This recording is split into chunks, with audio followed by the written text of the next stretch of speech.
how it started. I never thought I'd end up being that guy, the one typing out his relationship story on the internet for strangers to dissect. But after everything that's happened, I can't seem to make sense of it any other way. Sometimes telling the story is the only way to understand what went wrong, and maybe, just maybe, what part of it was my fault. My name's Ethan. I'm 32, live in Chicago, and until a month ago, I thought I had my life figured out. I had a steady job in marketing, a small apartment that finally felt like home, and a girlfriend, Claire, who I honestly believed I'd marry someday. We'd been together for 5 years, long enough that I knew her coffee order, her favorite comfort movies, and exactly what kind of mood she'd be in just by the way she closed the door. We met back in college, sophomore year. She was majoring in design, and I was doing business. It started with some random group project where she handled the creative stuff and I handled the pitch. I remember the first time she laughed at one of my dumb jokes. She had this way of throwing her head back, like she wasn't afraid to take up space. That stuck with me.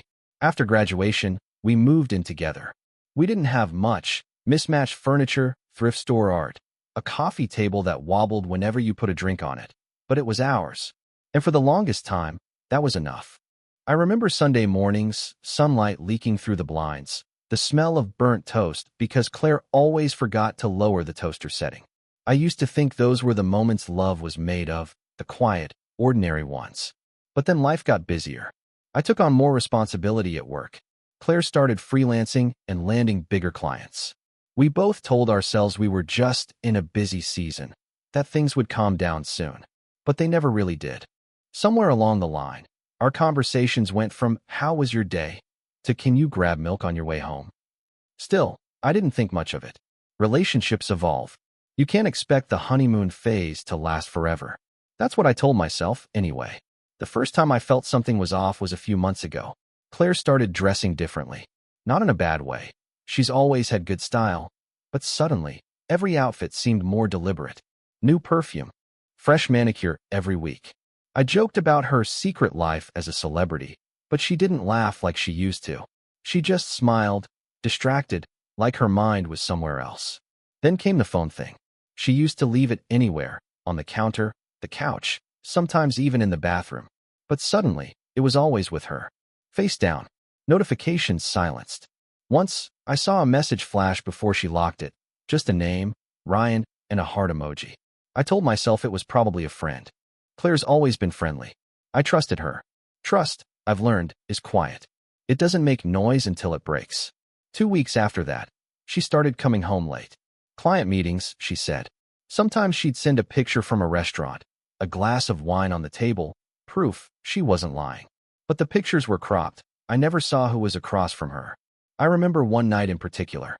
I was sitting on the couch, Netflix asking me if I was still watching. It was 11:40 p.m. and she still wasn't home. I texted her, "Everything okay?" She replied 10 minutes later. "Yeah, just wrapping up. Don't wait up," smiley face. I didn't sleep much that night. I wasn't angry, just uneasy.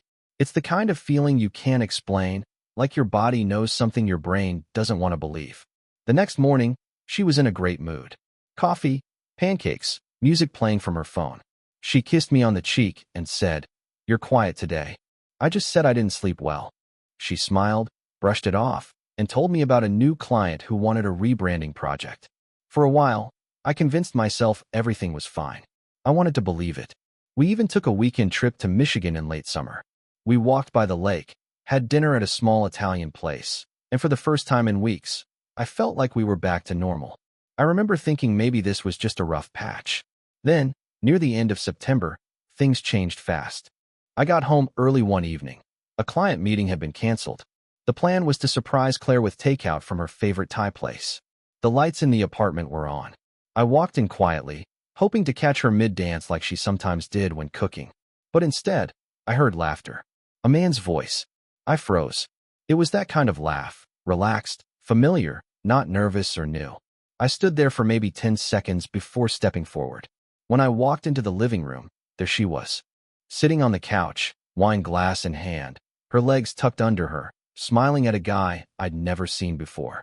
Tall, dark hair, casual clothes, comfortable enough to look like he'd been there before. Her face changed the moment she saw me. The smile dropped. The glass clinked against the table. Ethan, she said, voice too calm. You're home early. I looked at the guy. He just stared back, mouth slightly open, like he didn't know whether to stand up or vanish. I didn't yell. I didn't throw anything. I just asked, so this is what's been going on. She didn't answer right away. Then she said, it's not what it looks like. That line, it's funny how universal it is. Every story you hear, it's the same defense. But the thing is, it's always what it looks like. I told her I'd give her a minute, then walked into the bedroom, grabbed my jacket, and left. I drove aimlessly around the city for hours. I didn't cry. I didn't even feel angry. Just empty. She texted later that night. Can we talk?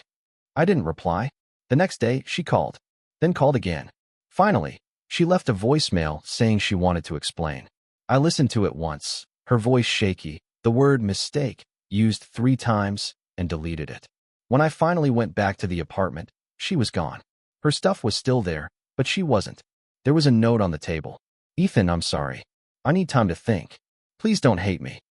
I folded the note and put it in a drawer. It's still there, untouched. That was 3 weeks ago. Since then, I've been staying at a friend's place, trying to figure out what to do next. Everyone keeps asking if I'm okay. The truth is, I don't know. People think heartbreak is all noise, shouting, crying, breaking things. But sometimes it's just silence. The kind that rings in your ears long after the moment's over. And the worst part? She told me later I was too calm. Like my lack of reaction was the real betrayal. Maybe that's what I'll try to figure out by writing this. Whether staying calm means I stopped loving her, or if it's the only thing keeping me from falling apart. The morning after I found Claire with that guy was quiet in a way that didn't feel natural. Not peaceful, hollow. I woke up on my friend Mark's couch to the sound of the city outside his window. Buses, sirens, the usual Chicago hum. It was strange how the world kept moving normally when mine had stopped. Mark didn't ask many questions. That's one of the reasons I crashed there instead of calling my parents. He just poured coffee, slid a mug across the table, and said, "You can stay as long as you need." That was it. No pity, no advice, just space. I checked my phone. 3 missed calls, 2 texts. Claire, can we talk? Claire, please, Ethan. I owe you the truth. I didn't reply. Not because I wanted to hurt her, but because I didn't know what to say. What kind of truth do you even expect to hear after that? That day I went to work like nothing had happened. That's what people do. They keep up the routine because breaking it means admitting your life just fell apart. I sat through meetings, answered emails, smiled at coworkers who had no idea. When my boss asked if I was up for taking a new project, I said yes automatically. It felt better to stay busy. But as soon as I got home to Mark's apartment, the silence hit again. It's amazing how loud quiet can be when you have no one waiting for you. That night, I finally opened Claire's last message again. I reread it over and over. I owe you the truth. The words sounded rehearsed, like she'd already said them before, maybe to someone else. I didn't text back. Instead, I opened Instagram. I hadn't been on there much lately. Her profile was still public, so I looked. Nothing suspicious. Same photos, coffee, her designs, sunsets. But then I noticed something small. A comment from Ryan. "You're incredible." A like from her. It's crazy how a single heart emoji can feel like a punch to the chest. The next day, I packed a few things from our apartment.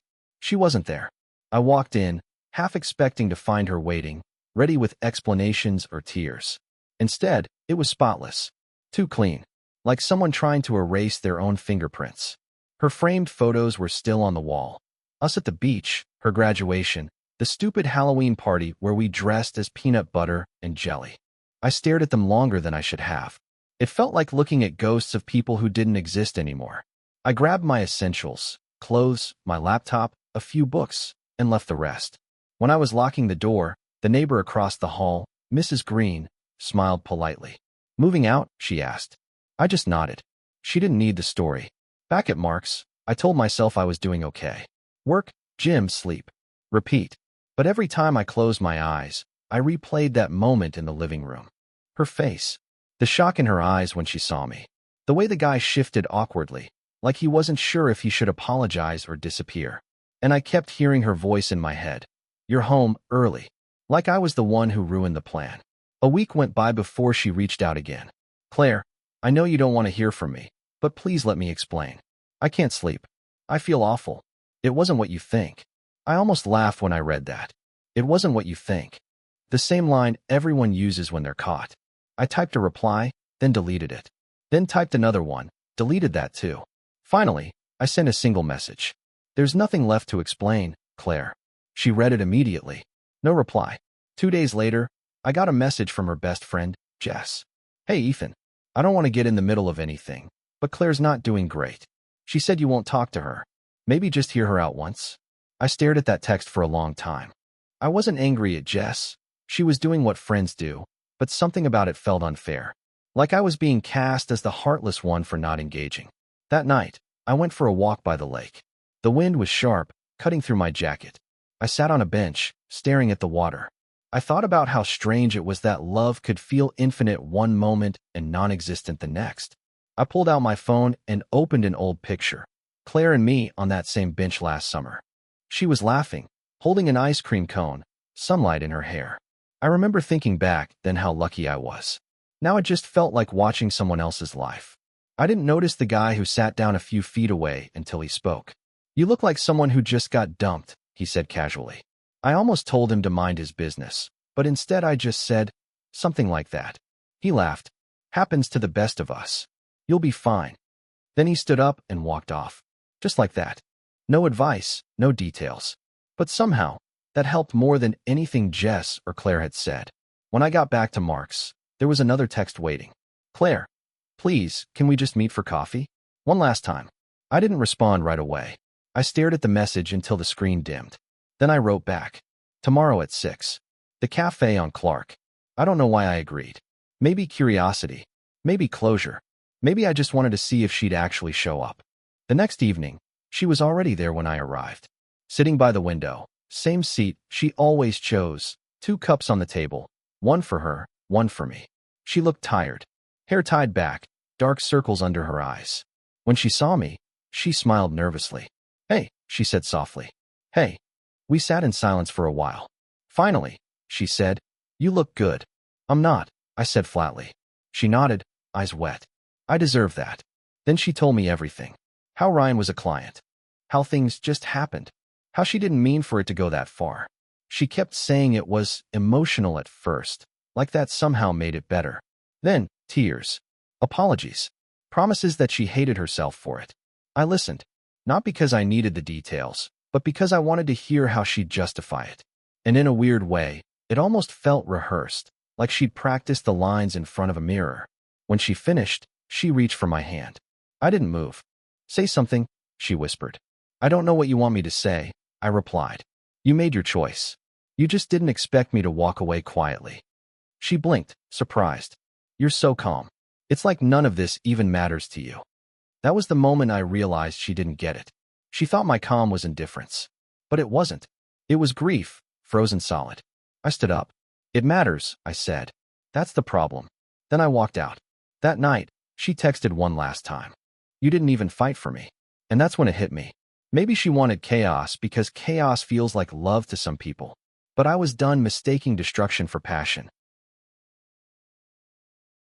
The next few days after that cafe meeting were strange. It was like walking through the ruins of something I'd once called home.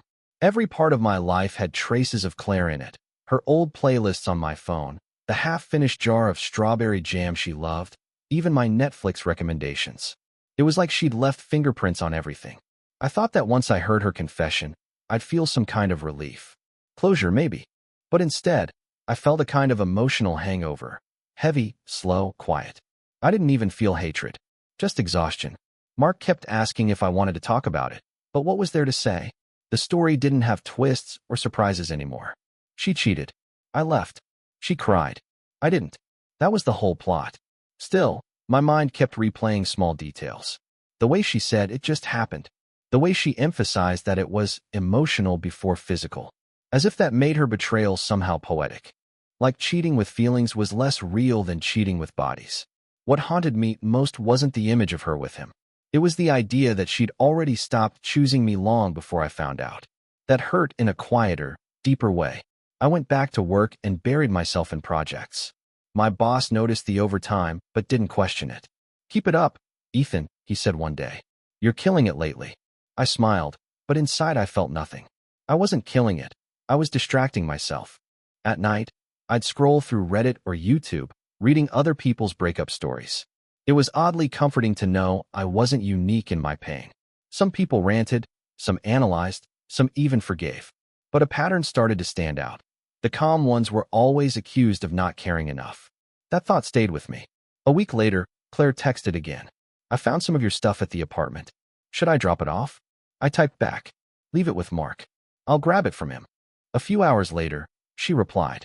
You really don't want to see me, do you? I stared at the screen for a minute. Then I wrote. Seeing you doesn't change anything. No response. That night, Mark came home with a small box, some books, a hoodie, and my favorite mug. She looked rough, he said. I nodded, pretending not to care. But when I saw the mug, the one with the small chip on the rim that she used every morning, something in me cracked. It wasn't about the mug. It was about realizing that what was once daily life was now just evidence of something finished. I started running again. Not for fitness, for silence. The rhythmic sound of my shoes on the pavement became my therapy. Mile after mile, I let my thoughts untangle. One evening, I ran past our old neighborhood. I didn't mean to. My legs just carried me there. The lights in our apartment window were on. I wondered if she was inside. Maybe Ryan was there too. Maybe they were watching the same shows we used to. The thought didn't even sting the way I expected. It just felt distant, like remembering a movie I'd seen long ago. That night, I wrote her a letter. Not to send, just to write. Claire, you said you wanted me to fight for you. But fighting means believing there's something left worth saving. I think we both know that what we had is already gone. Maybe I should have yelled. Maybe I should have begged. But that's not who I am. You broke something quietly, so I'm ending it the same way. I hope you find whatever you were looking for. Just don't expect me to wait around for the aftermath. I folded it and left it on my desk. The following weekend, Jess reached out again. Claire's moving out next month. She's not okay, Ethan. She keeps saying she made the biggest mistake of her life. I didn't answer. I wasn't angry at Jess, but it felt manipulative, like guilt by proxy. Why was I the one expected to comfort the person who broke me? That same night, I deleted Claire's number. Not out of spite, out of necessity. Sometimes healing starts with removing the option to go backward. Still, part of me wondered what she was feeling. Was she missing me? Missing the routine? Or just missing the control? I'd probably never know. 2 weeks after the cafe, I went to pick up my last paycheck before switching jobs. A new opportunity had come up, a position in Seattle. It wasn't glamorous, but it was a chance to start over somewhere unfamiliar. That night, Mark threw a small get-together before I left. Beer, music, friends. For the first time in a long time, I laughed, genuinely laughed. Halfway through the night, I stepped out onto the balcony for air. My phone buzzed. Unknown number. I answered without thinking. Ethan. It was Claire. I froze. How did you get this number? Jess gave it to me. Please don't hang up. I heard you're leaving. Yeah. New job. There was a pause. Seattle? I sighed. Word travels fast. I just wanted to say I'm sorry again, she whispered. I know you don't believe me, but I think about you every day. Claire, I said quietly, you made your choice. I know, but I thought time would make it easier. It hasn't. You were always so calm, and I thought that meant you didn't care. But now I realize you just loved me in a way I didn't understand. I didn't know what to say. Part of me wanted to hang up. Another part wanted to forgive her just to stop carrying the weight. Instead, I said, take care of yourself. She started crying. Is that it? Yeah, that's it. I ended the call. When I walked back inside, Mark gave me a questioning look. I just said, old habits die hard. That night, I slept for the first time in weeks without waking up. The next morning, before heading to the airport, I stopped by the lake. Same bench as before. I sat there watching the water and thought about all the ways people confuse love with possession or drama with passion. Maybe calm wasn't weakness. Maybe it was strength, the kind that doesn't need to prove itself through noise. I took out my phone, opened a blank note, and wrote one line. Sometimes walking away quietly is the loudest thing you can do. Then I put the phone down and let the cold wind hit my face. For the first time, it felt like peace. The flight to Seattle was quiet. I sat by the window and watched the city lights of Chicago shrink beneath the clouds. For a long time, that skyline had meant everything to me. Familiarity, home, Claire. Now it just looked like any other city fading away. I didn't bring much. 2 suitcases, a duffel bag, and the box Claire had packed with my things. I hadn't even opened it yet. It sat in the overhead compartment like a sealed piece of the past. When the plane landed, the rain was waiting for me. Everyone warns you about Seattle rain. Constant, soft, more like a mood than weather. I stepped out of the airport and felt it immediately. It wasn't harsh, it just fell. Relentless but calm. My new place was small, a studio apartment downtown. White walls, bare floors, the faint smell of new paint. I dropped my bags and stood in the middle of the room, listening to the silence. It felt similar to the one I'd left behind in Chicago, but this one was cleaner. It didn't echo with memories yet. The next morning, I started my new job. A mid-sized agency, younger team, open office space with too many plants and motivational posters. My manager, Dana, greeted me with a bright smile. "Welcome to the chaos," she said. Work was good, busy enough to keep my mind from wandering. Most people didn't know much about me, and I liked it that way. A clean slate. I was just Ethan, the new guy from Chicago. No baggage attached. Still, evenings were the hardest. The rain outside would tap against the window, and I'd find myself thinking of Claire again. Not the betrayal, the before. The lazy mornings, the bad coffee, the quiet laughter that once felt like home. I kept wondering if she ever thought about me too. Maybe she was scrolling through old photos. Maybe she deleted them all. I'd never know. 3 weeks in, I decided to finally open the box she'd packed.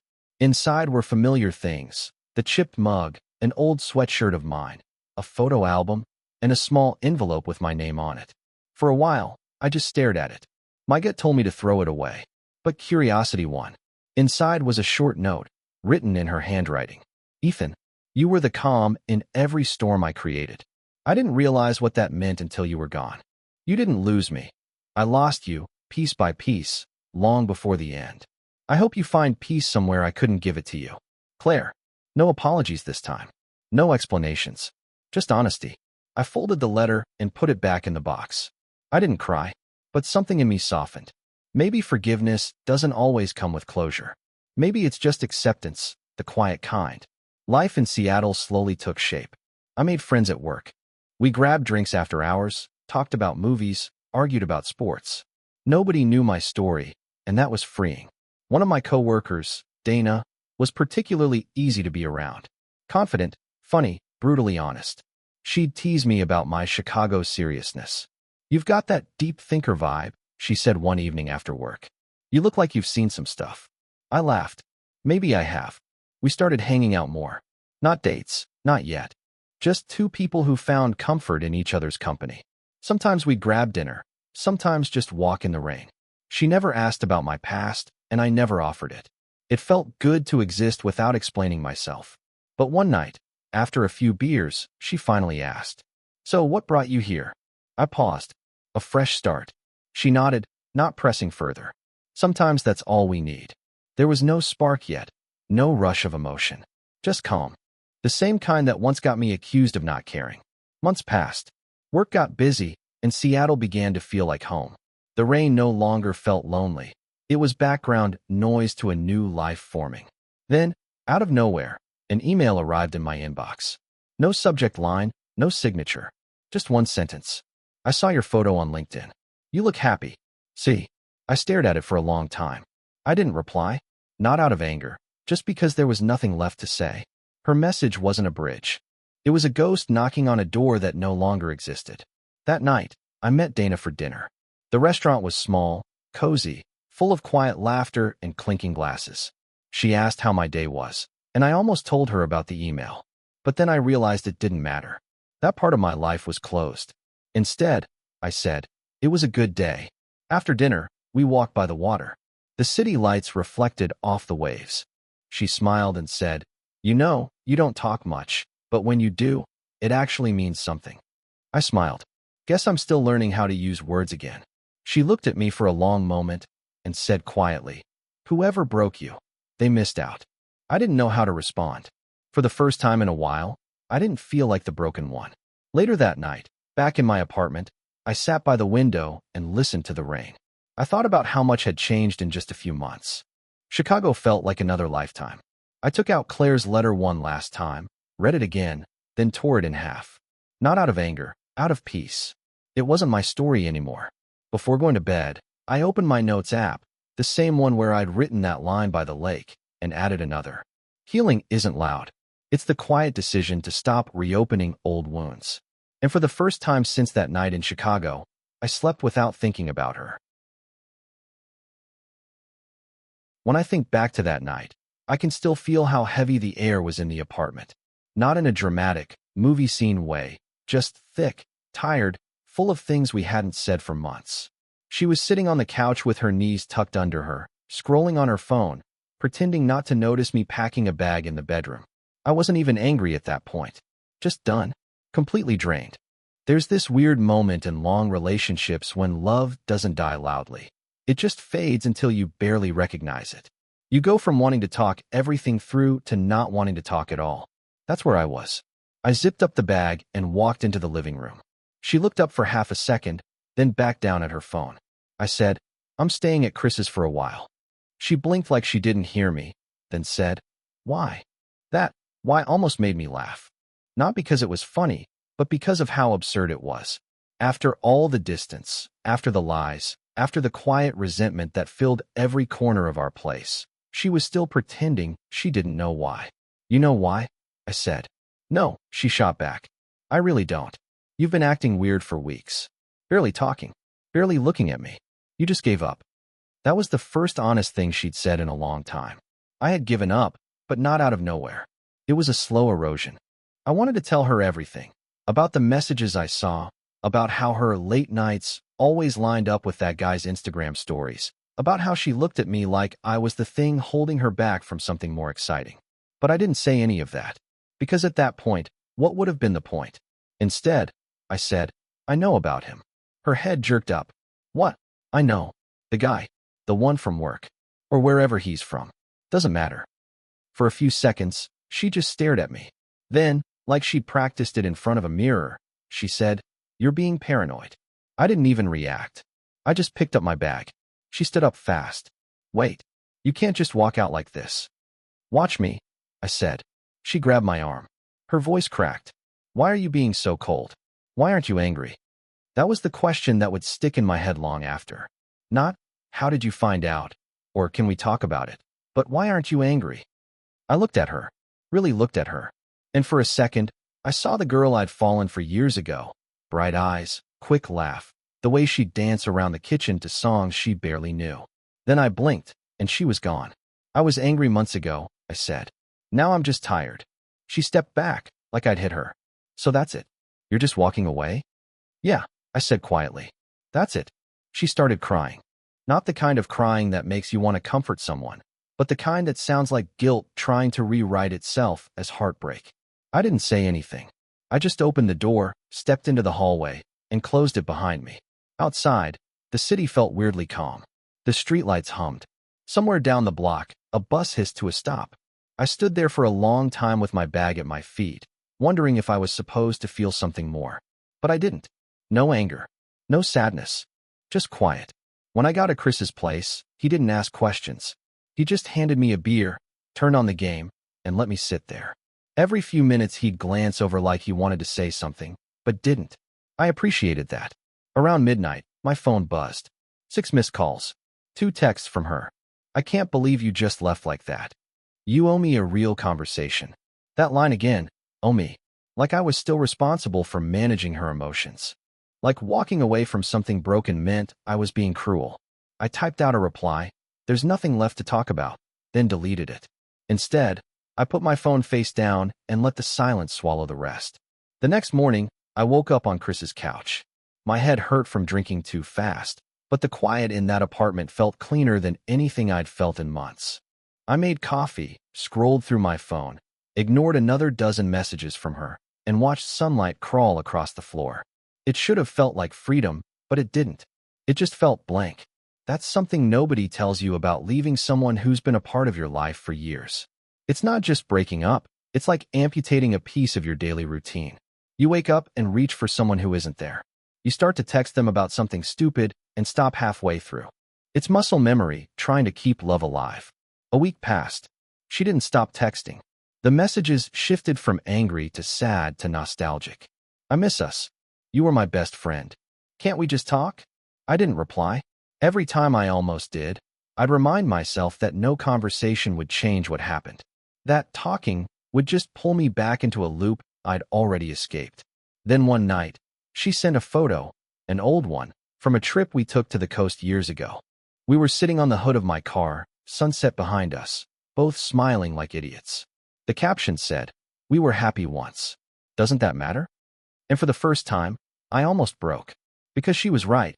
We had been happy once. But happiness from the past can't fix what's broken in the present. I didn't respond. Instead, I turned off my phone, finished my beer, and went out for a walk. The city lights blurred in the drizzle, and for the first time in a long time, I didn't feel like I was walking home to something. I was just walking away. When I got back, Chris was asleep. I lay there staring at the ceiling, thinking about all the tiny choices that lead two people from love to silence. It's never one big betrayal. It's 1,000 little ones. The ignored texts, the forced smiles, the moments you stop listening because you already know what they'll say. That night, I realized something simple but brutal. Sometimes the calmest ending is the truest one. And that's how everything finally broke. Quietly, cleanly, without a single word left to say. The first few days after I left felt like walking through fog. Everything was quiet, but not peaceful, just muffled. I'd wake up on Chris's couch and stare at the ceiling for a while before forcing myself up. I didn't have a plan. I just knew I couldn't go back. Chris gave me space. He'd head to work early and leave a note sometimes. Food in the fridge, don't forget to shower. Dumb stuff that made me realize he was doing his best to keep me functional. That first week, I barely spoke to anyone. My phone stayed on silent. It was strange how quickly you get used to the silence after you stop chasing noise. On the 5th day, she called again. I didn't answer. Then she called from another number. Same result. Finally, she texted, "I just want to talk. One last time." I stared at the message for a long minute. My thumb hovered over the screen. Then I locked the phone and shoved it under a pillow. I knew what one last time meant. It never really was the last time. That night, Chris came home with takeout. "You've got to eat something that isn't coffee," he said. I nodded and forced down half a burger. He didn't mention her. I was grateful for that. After dinner, we sat on the balcony. He lit a cigarette. I just watched the streetlights flicker below. Then, without looking at me, he said, "You know, it's okay to be angry." "I'm not," I said. "Yeah," he said. "That's what I mean." I didn't respond. Maybe he was right. Maybe my calm wasn't peace. Maybe it was just shock stretched thin.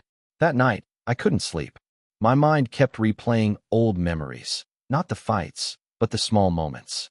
Making breakfast together. Her stealing my hoodies. The way she'd hum songs out of tune while brushing her hair. You never missed the drama. You missed the routine. 2 weeks after I left, she showed up at Chris's apartment. I found out when I heard the buzzer and his confused voice through the intercom. Man, I think she's downstairs." I froze. Part of me wanted to ignore it. Another part of me, the one still wired to care, told me to at least go see what she wanted. When I opened the front door, she was standing there in a hoodie and jeans, no makeup, hair tied up. For a second, it felt like muscle memory took over. My chest tightened, but I stayed where I was. "Can we talk?" she asked. Her voice was small. I nodded once and stepped outside. We stood on the sidewalk like two strangers who didn't know where to start. "I know you don't want to hear from me," she began, "but I need to say it." I stayed quiet. "I messed up," she said finally. "And I know you know. I don't even know how to explain it. I wasn't happy. Not because of you, just because of me. And instead of fixing it, I broke everything." Her words sounded rehearsed, but her voice cracked halfway through. Maybe it was real. Maybe it was guilt. Hard to tell anymore. "I didn't come to fight," she said. "I just wanted to say I'm sorry." I took a breath. "Okay." She blinked. "That's it? Just okay? What do you want me to say?" I asked. "I appreciate the apology, but it doesn't change what happened." "I know," she said quickly. "I just hoped," she stopped.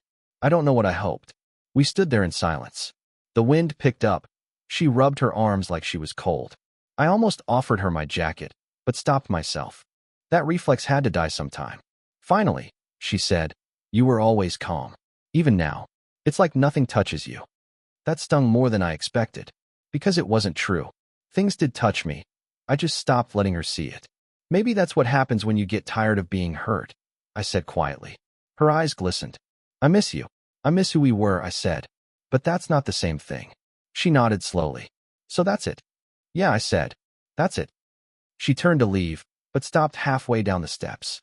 For what it's worth, she said without looking back. You were the best thing that ever happened to me. I just didn't know it then. When she walked away, I didn't call after her. I just stood there until she disappeared around the corner, then went back upstairs. Chris didn't say anything when I walked in. He just handed me another beer and turned the volume up. That night, I slept better than I had in weeks. Not because everything was okay, but because it was finally over. The next morning, I packed my bag again. Not to go back to her, but to get my own place. I found a small one-bedroom apartment downtown. It wasn't much, cracked tiles, small kitchen, traffic noise, but it was mine. The first night there, I lay on the floor eating pizza straight from the box and listening to the hum of the refrigerator. It wasn't loneliness anymore. It was solitude. And for the first time in months, I liked the sound of it. Over the next few weeks, I started rebuilding piece by piece. Work, gym, cooking, sleep. I called my parents again. I met friends for drinks. Life didn't rush back. It trickled. Sometimes I'd still think about her. Not in the bitter way, just as a memory that didn't hurt anymore. Like a scar. It's there, but you don't feel it unless you press too hard. People talk about closure like it's a door you slam shut. But it's not. It's a slow, quiet fading until you realize the noise is gone, and you don't need to check if it's still there. By the end of that month, I was finally okay with the silence. Because it wasn't emptiness anymore, it was peace. And for the first time, I didn't feel calm because I was numb. I felt calm because I was free. The first few days after I left felt like walking through fog. Everything was quiet, but not peaceful, just muffled. I'd wake up on Chris's couch and stare at the ceiling for a while before forcing myself up. I didn't have a plan. I just knew I couldn't go back. Chris gave me space. He'd head to work early and leave a note sometimes. Food in the fridge, don't forget to shower. Dumb stuff that made me realize he was doing his best to keep me functional. That first week, I barely spoke to anyone. My phone stayed on silent. It was strange how quickly you get used to the silence after you stop chasing noise. On the 5th day, she called again. I didn't answer. Then she called from another number. Same result. Finally, she texted. I just want to talk. One last time. I stared at the message for a long minute. My thumb hovered over the screen. Then I locked the phone and shoved it under a pillow. I knew what one last time meant. It never really was the last time. That night, Chris came home with takeout. You've got to eat something that isn't coffee, he said. I nodded and forced down half a burger. He didn't mention her. I was grateful for that. After dinner, we sat on the balcony. He lit a cigarette. I just watched the streetlights flicker below. Then, without looking at me, he said, You know, it's okay to be angry. I'm not, I said. Yeah, he said. That's what I mean. I didn't respond. Maybe he was right. Maybe my calm wasn't peace. Maybe it was just shock stretched thin. That night, I couldn't sleep. My mind kept replaying old memories. Not the fights, but the small moments. Making breakfast together. Her stealing my hoodies. The way she'd hum songs out of tune while brushing her hair. You never missed the drama. You missed the routine. 2 weeks after I left, she showed up at Chris's apartment. I found out when I heard the buzzer and his confused voice through the intercom. Man, I think she's downstairs. I froze. Part of me wanted to ignore it. Another part of me, the one still wired to care, told me to at least go see what she wanted. When I opened the front door, she was standing there in a hoodie and jeans, no makeup, hair tied up. For a second, it felt like muscle memory took over. My chest tightened, but I stayed where I was. Can we talk? She asked. Her voice was small. I nodded once and stepped outside. We stood on the sidewalk like two strangers who didn't know where to start. I know you don't want to hear from me, she began, but I need to say it. I stayed quiet. I messed up, she said finally. And I know you know. I don't even know how to explain it. I wasn't happy. Not because of you, just because of me. And instead of fixing it, I broke everything. Her words sounded rehearsed, but her voice cracked halfway through. Maybe it was real. Maybe it was guilt. Hard to tell anymore. I didn't come to fight, she said. I just wanted to say I'm sorry. I took a breath. Okay. She blinked. That's it. Just okay? What do you want me to say? I asked. I appreciate the apology, but it doesn't change what happened. I know, she said quickly. I just hoped. She stopped. I don't know what I hoped. We stood there in silence. The wind picked up. She rubbed her arms like she was cold. I almost offered her my jacket, but stopped myself. That reflex had to die sometime. Finally, she said, "You were always calm. Even now. It's like nothing touches you." That stung more than I expected. Because it wasn't true. Things did touch me. I just stopped letting her see it. "Maybe that's what happens when you get tired of being hurt," I said quietly. Her eyes glistened. "I miss you. I miss who we were," I said. "But that's not the same thing." She nodded slowly. "So that's it?" "Yeah," I said. "That's it." She turned to leave, but stopped halfway down the steps. "For what it's worth," she said without looking back, "you were the best thing that ever happened to me. I just didn't know it then." When she walked away, I didn't call after her. I just stood there until she disappeared around the corner, then went back upstairs. Chris didn't say anything when I walked in. He just handed me another beer and turned the volume up. That night, I slept better than I had in weeks. Not because everything was okay, but because it was finally over. The next morning, I packed my bag again. Not to go back to her, but to get my own place. I found a small one-bedroom apartment downtown. It wasn't much, cracked tiles, small kitchen, traffic noise, but it was mine. The first night there, I lay on the floor eating pizza straight from the box and listening to the hum of the refrigerator. It wasn't loneliness anymore. It was solitude. And for the first time in months, I liked the sound of it. Over the next few weeks, I started rebuilding piece by piece. Work, gym, cooking, sleep. I called my parents again. I met friends for drinks. Life didn't rush back. It trickled. Sometimes I'd still think about her. Not in the bitter way, just as a memory that didn't hurt anymore. Like a scar, it's there, but you don't feel it unless you press too hard. People talk about closure like it's a door you slam shut. But it's not. It's a slow, quiet fading until you realize the noise is gone, and you don't need to check if it's still there. By the end of that month, I was finally okay with the silence. Because it wasn't emptiness anymore, it was peace. And for the first time, I didn't feel calm because I was numb. I felt calm because I was free. By the time spring rolled around, I had rebuilt a version of my life that actually felt mine. I had a rhythm again. Work, gym, cooking, reading, running. The world wasn't something I was surviving anymore. It was something I was slowly starting to enjoy. But healing doesn't happen in a straight line. Some days I'd wake up energized. Other days I'd feel hollow for no reason. That's the thing about heartbreak. It leaves echoes. You think you've quieted them. Then one random song or smell brings everything back for a second. One Saturday morning, I was sitting in a coffee shop downtown, reading, when someone asked if they could share the table. I looked up. It was the bartender from that night months ago. Her name was Emily. She smiled, coffee in hand, book tucked under her arm. "Small world," she said. "Yeah," I replied. "Guess it is." We started talking. It wasn't flirting, just easy conversation, music, books, dumb stories about customers. There was no weight to it, and that's what made it feel different. She didn't want anything from me, and I didn't need anything from her. After a while, she checked her phone and said, "I've got to head to work. You should stop by sometime." I make a mean old-fashioned. "Maybe I will," I said. And I did. A week later. Then another week after that. It wasn't about dating, at least not yet. It was about connection without pressure, which was something I hadn't realized I'd been missing. We talked a lot about life. She'd been through her own heartbreak, a long relationship that ended quietly, like mine. That mutual understanding made things easier. She never pried about my past, and I didn't ask too much about hers. There was comfort in just being. One night, after closing, she sat next to me at the bar and asked, "Do you ever miss her?" I thought about it for a while.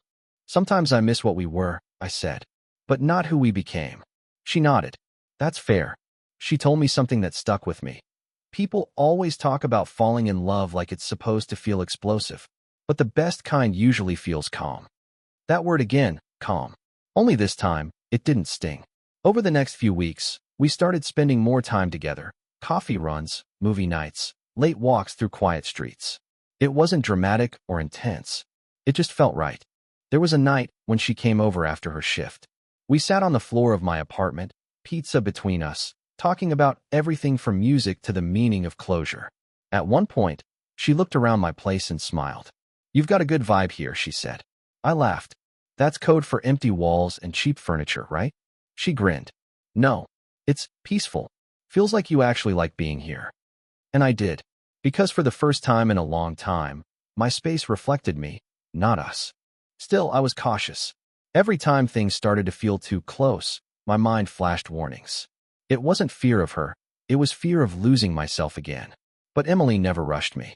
She gave me room. She understood silence. That's how I knew she was different.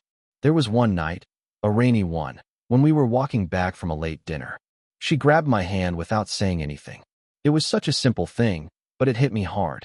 Not because of what it meant, but because it didn't scare me.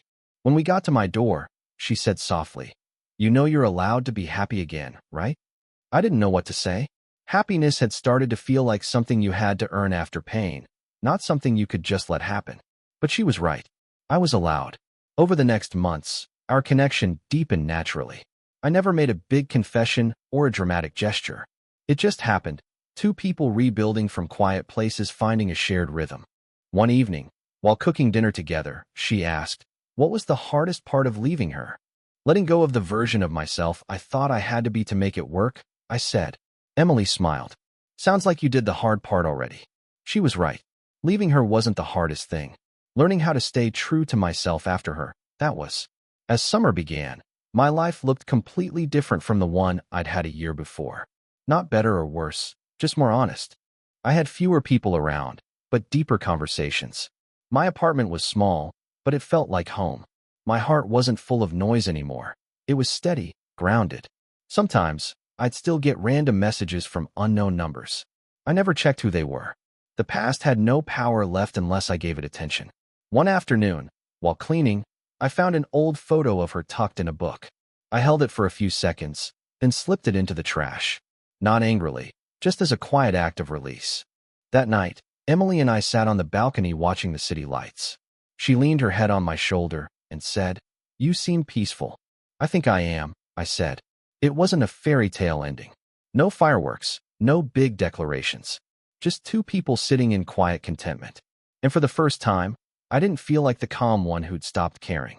I felt like the calm one who'd finally learned what real love is supposed to feel like. Steady, simple, and safe.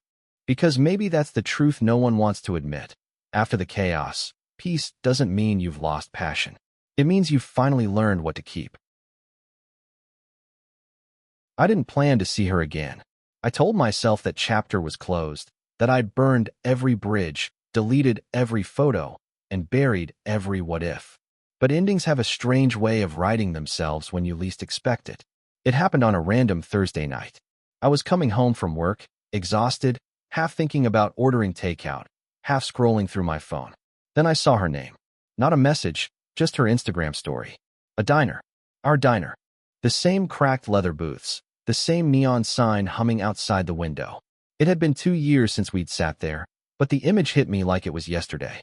I stared at it for a long time before closing the app. I knew better than to read into it. But curiosity is a dangerous kind of gravity. I found myself walking there 20 minutes later, hands in my jacket pockets, convincing myself I just wanted coffee. When I got there, she was actually there. Same booth. Same seat. Hair a bit shorter, eyes a bit softer. She looked up, surprised but not shocked, like some part of her expected this too. "Hey," she said. "Hey," I replied. The air between us was heavy but calm, like the quiet before a storm you already survived. We sat. I ordered coffee. She already had one. Neither of us knew where to start. It wasn't anger anymore, or even sadness. It was something colder and older, acceptance. "I didn't think I'd see you here again," she said. "I didn't think I'd come," I admitted. Guess muscle memory's hard to kill. She smiled faintly at that. For a moment, it almost felt normal again. But it wasn't. We'd both changed, and the space between us was full of everything we didn't say. There was a pause. Then she asked, "Do you ever think about us?" I took a breath. "Yeah, not every day, but sometimes. Mostly when I try to understand what the hell happened." "And," she said. I hesitated. "I think we wanted forever before we learned how to handle now." She looked down at her hands. "That sounds about right." For a while we just sat there, sipping coffee and letting the clatter of dishes fill the silence. Then she said, almost whispering, "I used to blame you for everything. For leaving, for not trying harder. But I've realized something. I wasn't really mad at you. I was mad that we stopped being who we were at the start." That hit hard. Because she was right. We both fell in love with memories we couldn't return to. I did the same, I said. I kept chasing the version of you that existed before everything got complicated. But people change. I guess I didn't know how to love the new version. She nodded slowly. We both didn't. There was something healing about hearing it said out loud. No blame, no guilt, just truth. Then she asked, "Do you ever miss me?" "Every version of you," I said honestly. "But not enough to start over." Her eyes glistened for a second, but she smiled. "That's probably the most honest thing you've ever said to me." We talked for another hour, about her new job, my apartment, the random nothingness of life. It was peaceful. No tension, no pretending. Just two people who once meant everything and now were just people again. Before she left, she said, "You know, I think we were meant to find each other, just not meant to last." "I think so too," I said. "But I'm glad we did." She stood up, grabbed her coat, and for a second, it felt like the end of a movie. The kind where nobody wins, but everyone grows. "Take care of yourself, okay?" she said. "You too." She walked out into the night, and the bell above the door chimed softly. I watched her go until she disappeared into the streetlight glow. And just like that, she was gone. I sat there for a long time, staring at the empty booth across from me. The same booth where we'd once laughed until closing time, where we'd argued about moving cities, where we'd said, "I love you" for the first time. It felt smaller now, quieter. I thought about how love doesn't end in one big crash. It fades in pieces, through missed calls, through silences that last too long, through small moments when you stop reaching across the table. By the time you realize it's gone, it's already been leaving for months. The waitress brought the check. She looked at me and smiled softly, like she'd seen this scene before, and maybe she had. "Rough night?" she asked. I smiled back. "No, just overdue." When I stepped outside, the air was cold. I looked up, half expecting to see stars, but the sky was cloudy. Still, for the first time in a long time, I didn't feel lost. Just human. I didn't text Emma. She didn't text me. We didn't need to. That conversation was enough. A final page turned, quietly, without tearing. That night, I went home and finally deleted her contact. Not in anger, not to forget, but to free up space, in my phone, and maybe in my life. Then I sat down and started writing this story. Not to get her back, not to get sympathy, just to remember. Because sometimes closure doesn't come in a grand moment or an apology. Sometimes it's just sitting in an old booth, drinking lukewarm coffee, realizing you survived something you once thought you couldn't. And maybe that's the point.